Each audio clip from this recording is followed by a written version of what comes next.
કાંતિલાલ કપૂરજી માળી, હું ભીલડીમાં ત્રીજી વાર સરપંચ ચૂંટાયો. અમને 9 તારીખે મને સસ્પેન્ડ કર્યો હતો. કેમ સરપંચ તરીકે સસ્પેન્ડ કર્યા? હા, સરપંચ તરીકે સસ્પેન્ડ કર્યા. મારા જન્મ પહેલાનું દબાણ વતાડે છે. હાડલો ઉતારી નાખ્યો મેં તો. કંકુ, હાડલો અને જે કોઈ પિયરમાં જે ચાલતું એ બધા જ શરતો મેં અપનાવી લીધી છે. એમ નહીં, પણ પ્રજા તમારા ઉપર ભરોસો કઈ રીતે કરશો? તમે ભાજપમાં ગયા, પાછા કોંગ્રેસમાં આવ્યા, હવે તમે કોંગ્રેસમાં પાછા ભાજપમાં નહીં જોઈએ એની ગેરંટી શું? સરકાર છે મતલબ છૂટાછેડા થઈ ગયા ભાજપ સાથે ચોક્કસ? બિલકુલ ભાજપ સાથેની એના નીતિ નિયમ સાથેના મારા છૂટાછેડા ફાઇનલ. હા, એમના નીતિ નિયમ અને એમની તાનાશાહી સામે છૂટાછેડા થયા પછી પાછું ભેગું નથી થતું, ખબર ને? મોસ્ટ ઓફલી હું ભાજપમાં હતો તોય મને સ્વીકારતા નથી. એમનું કેવું એવું છે, તમે ભાજપનો હાડલો તો ઓઢ્યો છે પણ સિંદૂર તમારા માથામાં છે ને એ કોંગ્રેસનો છે. એટલા માટે મેં એ પ્રથા હતી તો મેં વાપસી એમ કરી કે મારા પિયર જ બરાબર છે. મારી ભૂલ થઈ અને ભાજપ છોડીને આવ્યો તો મારી દીકરીની કે દીકરાની કે જે બી હોય, હું એવું કહેવા ગયો છું કે વહુ થવા ગયો તો પણ વહુમાં બી મને નથી સ્વીકાર્યો એટલે હું મારા પિયર પાછી આવી. મારા સમાજના જ પ્રવીણભાઈ માળી મંત્રી છે, વાતચીત થઈ ગઈ, ફોન આવ્યો? સમાજના મંત્રી છે એનો મને બહુ ગર્વ છે કે મારું સમાજ આગળ છે, એનો ગર્વ છે. અને મંત્રી શું તો મિનિસ્ટર હોય તો બી ગર્વ છે ને સમાજની દ્રષ્ટિએ. તો કોઈ એમને કોન્ટેક્ટ તમારાથી કરવાનો પ્રયાસ કર્યો કે તમે ભાજપમાં છો, બરાબર છો? મારી ધારાસભ્ય વિધાનસભા લાગે છે દિયોદર, ઊંધી ચાલે છે અને કોંગ્રેસ છે ને એક પણ બીજેપી બધાને તક આપે છે એ તો સારી વાત ને. આપતી એમ નહીં, મારો તમને સવાલ એ પણ છે કે સરપંચ તરીકે તમને જેટલી વાર સસ્પેન્ડ નતા કર્યા એટલી વાર બીજેપી સારું હતું અને સસ્પેન્ડ કર્યા એટલે બીજેપી ખરાબ થઈ ગયો. આ કેવો ન્યાય? મેં બીજેપી ખરાબ અને હું સારો, હું ખોટો અને બીજેપી સારી એવું કહેવા નથી માંગતો. હું વાયરલ થયો, તમે એમાં એવું કહેતા કોની માએ 1.25 શેર સૂંઠ ખાધી છે, પછી કે હું પિયર પાછી આવી છું.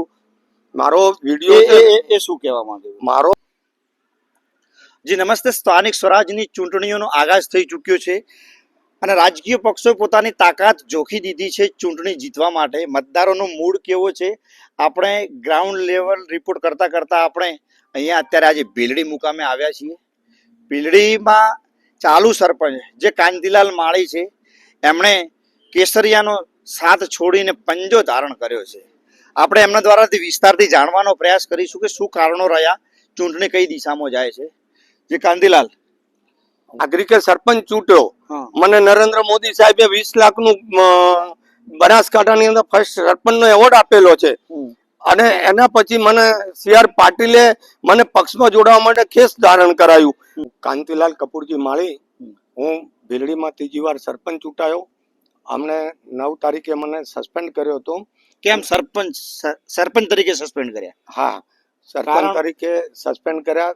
મારા જન્મ પહેલાનું દબાણ વતાડે છે એવું કહીને એ લોકોએ કહ્યું છે રજીસ્ટર બિનખેતી છે, એને કરેલી જગ્યા છે અને રજીસ્ટર દસ્તાવેજથી ખરીદેલી છે, પંચાયતની જગ્યા નથી.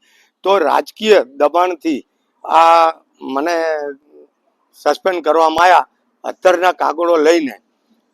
કોના રાજકીય દબાણથી? કોના રાજકીય દબાણ? ભાજપના. હું ભાજપમાં હતો તોય મને સ્વીકારતા નથી. એમનું કેવું એવું છે, તમે ભાજપનો હાડલો તો ઓઢ્યો છે પણ સિંદૂર તમારા માથામાં છે ને એ કોંગ્રેસનો છે.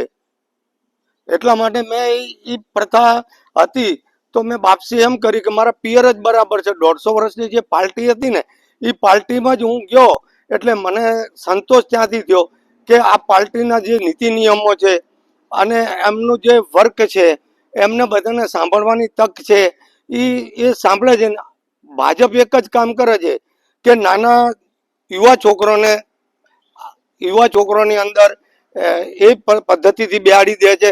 તું આ વોર્ડનો આન, તું આ વોર્ડનો આન, તું મંત્રી, તું સહમંત્રી, તમે ખજાનચી, આવું કે. એટલે અમારા પોતરાને છોકરા ની ઉંમરના છોકરા છે એમને અમારે સાહેબ કહેવાનું આવે. એમના પર પરિભાષા ઊંધી ચાલે છે અને કોંગ્રેસ છે ને એક પણ બીજેપી બધાને તક આપે છે એ તો સારી વાત ને. બીજેપી તક કેવી આપે છે? એમની ભાષામાં હાજી કરે એને તક આપે છે, સાચું બોલે એને તો તક જ નથી આપતી. એમ નહીં, મારો તમને સવાલ એ પણ છે કે સરપંચ તરીકે તમને જેટલી વાર સસ્પેન્ડ નતા કર્યા એટલી વાર બીજેપી સારું હતું, અને સસ્પેન્ડ કર્યા એટલે બીજેપી ખરાબ થઈ ગયો. આ કેવો ન્યાય? મેં બીજેપી ખરાબ અને હું સારો, હું ખોટો અને બીજેપી સારી એવું કહેવા નથી માંગતો. હું માત્ર ને માત્ર એવું કેવું એમની સમજણ તાનાશાહીની છે. એ તાનાશાહી અને વટહુકમ ચલાવે છે. તમે તો કાલે જ આવ્યા છો ભાજપમાં, એવું કે? હા. અને તમે એ તમને સહન ન થાય. સહન નાના છોકરાને મારે સાહેબ કેવું પડે? નાગરિકે સરપંચ ચૂંટ્યો, મને નરેન્દ્ર મોદી સાહેબે 20 લાખનું બનાસકાંઠાની અંદર ફર્સ્ટ સરપંચનો એવોર્ડ આપેલો છે. અને એના પછી મને CR પાટીલે મને પક્ષમાં જોડાવા માટે ખેસ ધારણ કરાયું. અને તોય આ જે નાના છોકરાઓ છે એમના અધિકારી હોય કે પક્ષ અધિકારી હોય કે પ્રમુખ હોય કે એમના વડીલ હોય કે સહપ્રમુખ હોય કે મંત્રી હોય, એ બધાએ ભેગા થઈને વડીલોની બી ઇજ્જત નથી કરી. એ વડીલોની પણ ઇજ્જત નથી કરતા. એમનામાં એક જ ધ્યેય છે, અમે કહેશું એ થાશે, અમે કહેશું એ થાશે. તમારા માટે સંગઠન આવો લેટર લખ્યો છે, સંગઠન લેટર લખ્યો, ચલો સંગઠન લેટર લખ્યો હોય સાહેબ, તો ગામના પ્રતિનિધિઓ ઘણા બધા છે. તમે સંગઠનમાં કે વોર્ડનો મેમ્બર એક બનાવીને એની જવાબદારી સોંપી હોય, પણ ગામના 10 વોર્ડ હોય તો 10 ગામના વોર્ડના સભ્યને તો પૂછવું જ હોય. આ મારો સવાલ એ છે, તમારો એક વિડીયો વાયરલ થયો, તમે એમાં એવું કહેતા કોની માએ 1.25 શેર સૂંઠ ગાધી છે, પછી કે હું પિયર પાછી આવી છું. મારો વિડીયો એ શું કહેવા માંગે? મારો વિડીયો એ પ્રકારનો હતો, આવેશ, કંટાળી ગયો. મને વગર કારણે મારા ઘરની અંદર મને રિપીટ કર્યો, મારા ભીલડીના નગરજનોનો 780 વોટથી હું જીતીને આવ્યો. એમની ઇજ્જત લીધી છે, મારી નથી લીધી. એટલે હું ગુસ્સે ભરાયો કે મારું ગામ મને ચૂંટી લાવે છે અને તમે એ ચૂંટેલાના ગામના માણસનો પ્રતિઘાત એવો ખોટો કરો છો, અને ખોટા પ્રતિઘાતને સસ્પેન્ડ કરી વગર કારણે 2 મહિનાથી વધારે મને બેસાડી રાખ્યો. એ મને દુઃખ થયું. એટલા માટે મેં કહ્યું કે ભાજપની સરકાર હશે ને તો હું જઈશ, મારા ગામનો વિકાસ થશે, મારા ગામની સાથે રહેશે અને 5 વર્ષ કઈ કામમાં પ્રોબ્લેમ નહીં આવવા દે. પણ ભાજપના જ અગ્રણીઓ અપક્ષ લડી અને પાછા ભાજપમાં લે, એ અમને દબાઈને અમારા વિરોધની એલિગેશન કરી, વિકાસ રંધાયો. અને જ્યાં કરીએ ત્યાં ચોક્કસપણું કામ નથી થતું, ઢીકણું નથી થતું, આવા બધા કારણો ઉભા કર્યા. જો અપક્ષ ભાજપનો પ્રક્રિયા નેતા અપક્ષની ચૂંટણી લડીને આવે અને એને પાછો ભાજપમાં લઈ લો, કોંગ્રેસથી ભાજપમાં આવે, એને તમે કહા સાવકી માનો છે. એમ નહીં, પણ પ્રજા તમારા ઉપર ભરોસો કઈ રીતે કરશો? તમે ભાજપમાં ગયા, પાછા કોંગ્રેસમાં આવ્યા, હવે તમે કોંગ્રેસમાં પાછા ભાજપમાં નહીં જોઈએ એની ગેરંટી શું? મારું ભીલડી એક વેપારી મથકનું મંડળ છે, આજુબાજુના ગામનું એક વેપારી નું મોટું કેન્દ્ર આવે છે, હબ કહેવાય ને તો બી નાની વાત ન કહેવાય મારાથી. ભીલડી જંકશન છે. એ લોકો સમજે છે કે આપણો ચૂંટેલો માણસને આ લોકો ખોટો કરતા હોય તો તાનાશાહી સિવાય અમને કઈ દેખાણું નહીં. એટલે જો 3 વાર મને સરપંચમાં ચૂંટીને લાવ્યો હોય, હાઈસ્કૂલ HP વાલાણી મને વાઇસ પ્રેસિડેન્ટ કર્યો હોય, હું મંડળની અંદર 5 વર્ષ ડિરેક્ટર રહ્યો છું નાગરિક મંડળીની અંદર. બીજા નંબર મારું ઘર એક છે, લોકોની ચાહના છે, લોકો મારી સાથે છે, એમને મારે કહેવાનો પ્રતિભાત નથી. એમનો પ્રતિભાત મારા સાથે એવો છે કે ખરી રીતે તમે આમાં આવીને મોટી ભૂલ કરી છે, ગામનો વિકાસ અંદાજે તમે બીજી જગ્યાએ જાઓ. હવે શું સ્ટ્રેટેજી છે? હવે તમે ભાજપને હરાવવા માટે મેદાને ઉતરી પડ્યા છો? મેદાને ઉતર્યા નહીં, હાડલો ઉતારી નાખ્યો મેં તો. કંકુ, હાડલો અને જે કોઈ પિયરમાં જે ચાલતું એ બધા જ શરતો મેં અપનાવી લીધી છે. અપનાવી લીધી? હા, અપનાવી લીધી. કોંગ્રેસ 148 વર્ષની આ વાતને તમે ધ્યાને રાખશો ને? આ વાત જયારે હું એમના પહેલા જ્યાં હતો અને પિયરમાંથી કોઈ દિવસ બાપ ગાડી નથી મૂકતો. મારી ભૂલ થઈ અને ભાજપ છોડીને આવ્યો તો મારી દીકરીની કે દીકરાની કે જે બી હોય, હું એવું કહેવા ગયો છું કે વહુ થવા ગયો તો પણ વહુમાં બી મને નથી સ્વીકાર્યો, એટલે હું મારા પિયર પાછી આવી. એટલે બાપ કોઈ દાડો કોઈ લાત નથી મારતો. 150 વર્ષ જૂનો સત્તા પક્ષ છે. બાપ ઉપર ભરોસો છે કે હવે બાપ જોડે રહી અને તમે ભીલડીના વિકાસ કાર્ય કરશો? ભીલડીના નગરજન અને ગામની માતા બહેનો મારા મા બાપ છે, મારી બહેનો છે, એથી વધુ ઉપર જઈએ ને તો કોંગ્રેસ મારો પક્ષ અને મારો જવાબદાર અને ગામની હિતમાં જોઈ અને ગામની હિત કરે છે એના માટે હું એના પાછળ જઈશ. અને એના ખોળે ગયો છું તો એ મને દીકરો કે મારો સાચો કાર્યકર્તા કે જે કે ઈ મારા વડીલને એને છૂટ છે, પણ હું દીકરા તરીકે જ જઈ શકું આટલા મોટા પક્ષની અંદર. ઓકે, મારો આખરી સવાલ છે, હવે શું તમારી રણનીતિ છે અને કેવો પ્રકારનો ચૂંટણી પ્રચાર ચાલી રહ્યો છે? મારી રણનીતિ એક જ છે. તમામ બિલડી વેપારીજનોને, માતા બહેનોને એક જ વાત કહેવા માંગુ છું, જ્યારે પણ તમારા ચૂંટાયેલા પ્રતિનિધિનું અપમાન થાય અને અપમાન થયા પછી એની ઇજ્જત બી જાતી હોય તો એનો પ્રતિઘાત આપણે કોઈ લડાઈ કરીને નથી આપી શકતા, પણ એને વોટ એવો આપો કે પંજાને વોટ આપી અને એને તમે એનો બદલો લઈ શકો છો. બરાબર. તો દિયોદર સાથેના મારા કેસાજી સાથે, ચૌહાણ સાથે મારા બહુ સારા સંબંધો છે, પણ એમનું બી નથી ચાલતું એવું મને દેખાઈ આવ્યું. કેસાજી ચૌહાણનું પણ નથી ચાલતું? બિલકુલ નથી ચાલતું. કે હવે ના ચાલતું હોય એવું કહું ને તો બી વાત ઓછી છે. બરાબર છે. શું લાગે છે, તમારા પક્ષ પલટો કરવાથી આ જિલ્લા પંચાયતને ફાયદો થશે? આ જિલ્લા પંચાયતની ભીલડીની સીટ અમે જે મુડેટા તરીકે ઊભી છે ને એને અમે 1,00,000% લાઈન રહેશું. એમને નોંધ કરવી તો નોંધ કરી નાખે કે સારા માણસની અણગણના કરો છો, તમારી તાનાશાહી કરો છો, એક ઘરના માણસને તમે દબાવો છો અને એ વેપારીઓ સાથે સંકળાયેલો છે. અને જિલ્લા પંચાયતે કોંગ્રેસના ઉમેદવાર જે છે એક મોટો વેપારી છે, બ્રહ્મ સમાજમાંથી છે અને એ બ્રહ્મ સમાજનો એક સારો બિલ્ડર કહેવાય ને અને સ્ટોર ચલાવે છે. એને વેપારીની નીતિ નિયમની બધી ખબર પડે છે. એટલે મારો વેપારી આમાં સુરક્ષિત રહેશે. અને એ વેપારીઓને હું એવું જ કહેવા માંગુ છું કે ગમે હાલતે ગમે સંજોગે આપણે વેપારી છીએ ને વેપારી જ જોઈએ છે અને વેપારી ભાષા હોવી જોઈએ. મારા માણસો એ ચીજને વધારે ધ્યાન રાખી અને આ પક્ષના પંજાને વોટ આપશે.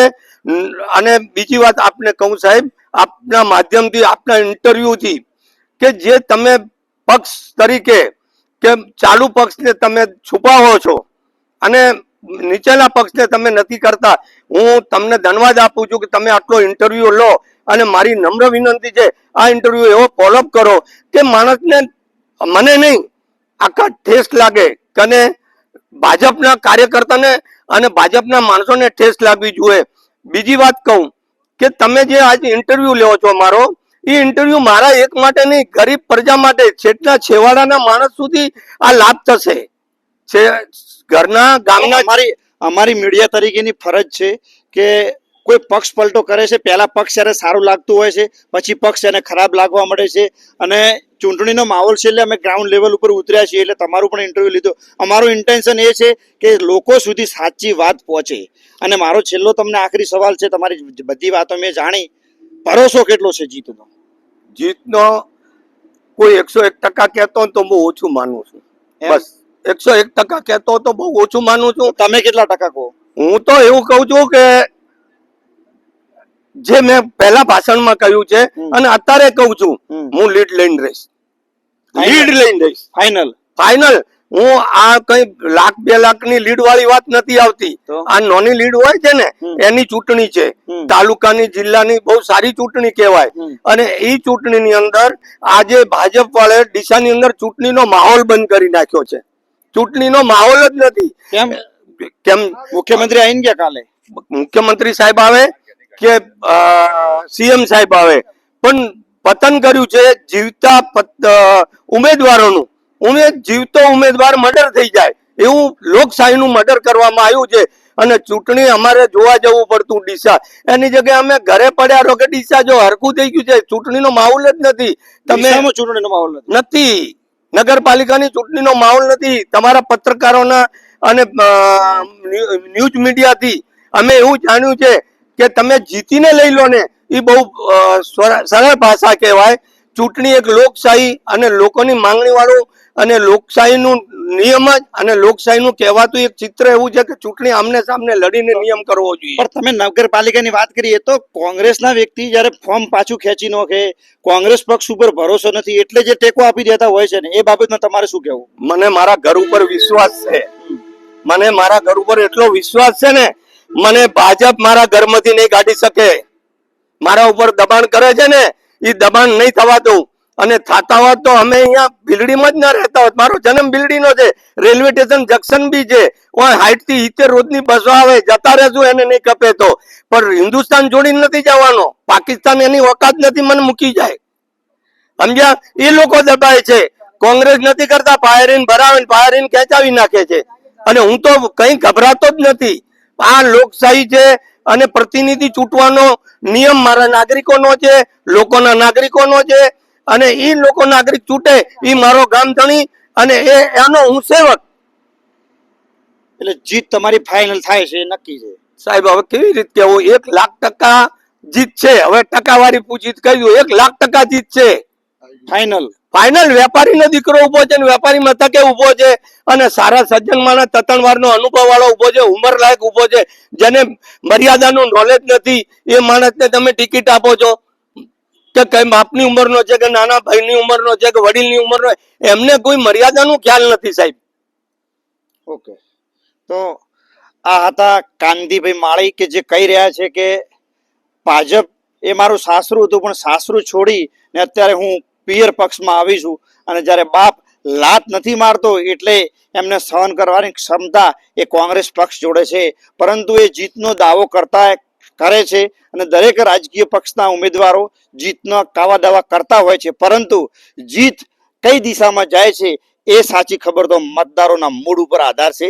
જોવાનું રહ્યું ચૂંટણીના રિઝલ્ટના દિવસે. નમસ્તે, નોલેજ સ્ટુડિયોમાં હું મુકેશ માળી.